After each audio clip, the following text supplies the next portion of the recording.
Drake was done, they said. Finished, washed, canceled. How is your relationship with him today? We're not friends. The phrase Big Three has become a bigger part of the hip-hop conversation. You've seen rap feuds before? You haven't seen anything like this one. Kendrick Lamar torched his reputation in front of the entire world during the Super Bowl, dropping what some call the most savage diss track in hip-hop history. And when Not Like Us exploded, fans and media alike crowned Kendrick the undisputed king. But here's the twist no one expected. Drake didn't disappear. He just changed his strategy. In this video, we're diving into Drake's massive comeback, his star-studded festival takeover, a federal courtroom showdown, and his lyrical warpath through new music. This isn't just about two rappers beefing. It's about power, betrayal, and the future of hip-hop. So buckle up. Drake's massive wireless comeback. Just months after getting publicly scorched by Kendrick Lamar, Drake headlined 3 sold-out nights at London's Wireless Festival. That's over 150,000 fans screaming his name. If this was supposed to be his downfall, he didn't get the memo. What made it even crazier was how he themed each night: R&B nostalgia on Friday, UK grime on Saturday, and global sounds on Sunday. But let's not pretend the music was the only headline. The guest list, straight up legendary. Lauryn Hill, Dave, Skepta, Central C, J House, Party Next Door. And yes, Bryson Tiller and Mario. Drake barely even performed alone. He spent most of the shows bringing out other artists, putting them in the spotlight, and soaking in the energy like a king surveying his kingdom. You could feel the crowd erupt when Lauryn Hill transitioned from X Factor into Drake's own Nice for What. Talk about full circle. That moment felt less like a performance and more like a reclamation. And it wasn't just music. Drake told the crowd, "There's no place like home. London, England." Think about it. Is he hinting at distancing himself from his Canadian roots? Maybe even the US scene that's been turning on him? Let's not forget, Drake has always had an affinity for the UK. He's shouted out Tottenham, worked with grime legends, and even helped break acts like Giggs and Skepta to a global audience. The wireless performances felt like more than just gigs. They were a full-circle cultural moment, a statement, chaos and culture. On Saturday was just bonkers. This wasn't a concert, it was like the Met Gala of UK rap. Heady One, K-Trap, J Hus, Dave, Central C, all sharing the stage with Drake. When was the last time a global superstar brought this much local energy into his set? Even Skepta came back twice. And Central C? The screams when he walked out were insane. Drake didn't just show up. He connected. Like he was saying, this is culture. This is where I'm respected. Remember, Drake was called a culture vulture by Wiley back in 2019. But now, he's lifting UK talent in front of massive crowds, proving he's not just borrowing, he's investing. And if you're wondering whether the crowd bought it, let's just say the energy was undeniable. Phones out, chants echoing, people crying. This wasn't just Drake's redemption arc, it was an international hip-hop moment.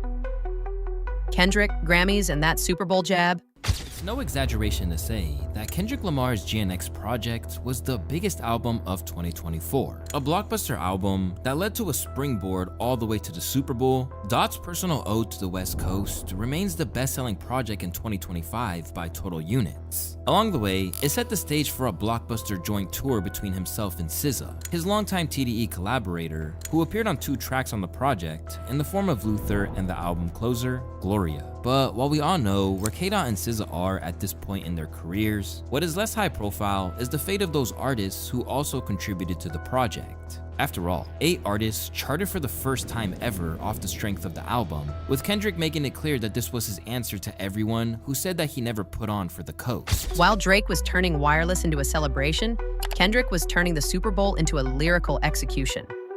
Before dropping Not Like Us live, Kendrick looked into the camera and said, "I want to perform their favorite song, but you know they love to sue." Direct shot. That line alone triggered speculation that Drake's team had tried to block Kendrick's Grammy and Super Bowl performances. And it wouldn't be far-fetched. Drake had already filed a defamation suit against Universal Music Group. the label backing Kendrick's diss track. And let's talk about that Grammy moment.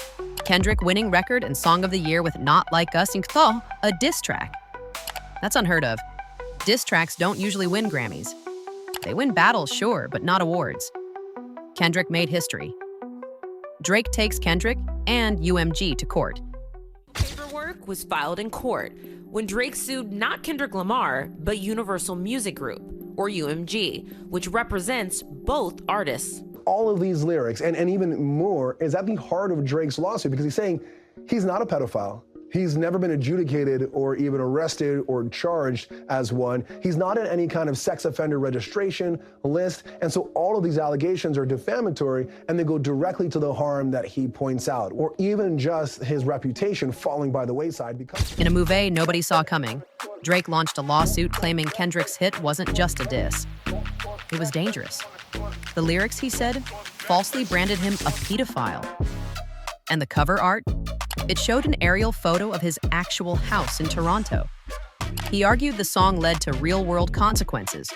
Fans trying to break into his property, a security guard being shot, and even death threats.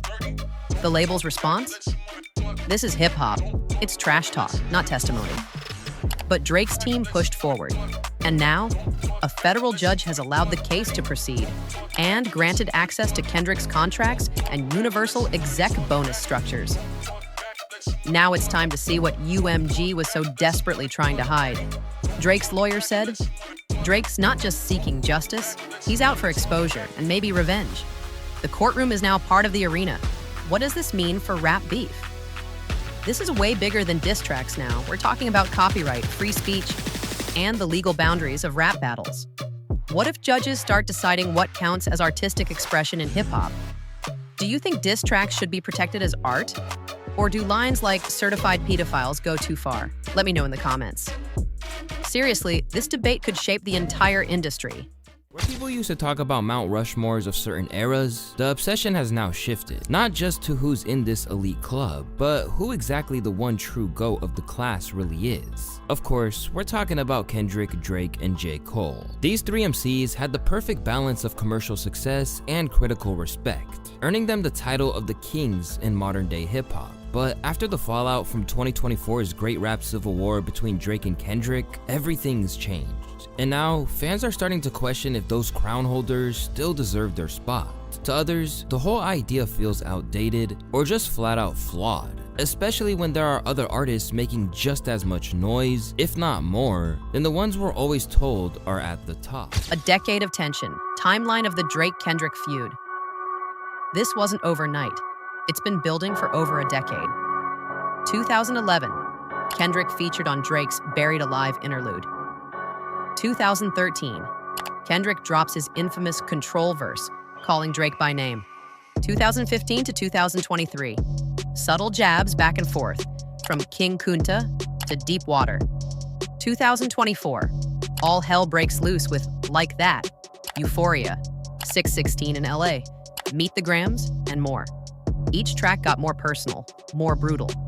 Drake even used AI versions of Tupac and Snoop Dogg, which led to legal threats and a quick takedown. That's how heated this battle got. Friends turned to enemies. Kendrick didn't just attack Drake, and he turned Drake's friends against him. Ty Dolla $ign, Future, Metro Boomin, even Rick Ross, they all sided with Kendrick in some way. Drake responded with, "What did I miss?" throwing shots at friends who stayed silent. Last time I looked to my right, Unamias was standing beside me. The pain was real. So was the paranoia. He even changed the lyrics to knife talk during a show in Australia. Beef is live, spoiler alert, I never died. It was subtle. But to fans who knew it was clear, the fire's still burning. But here's the twist. Drake's still winning. After all the diss tracks, all the Grammy headlines, and all the legal drama, Drake dropped a new album with Party Next Door, Om Exi Ong's For You, and guess what?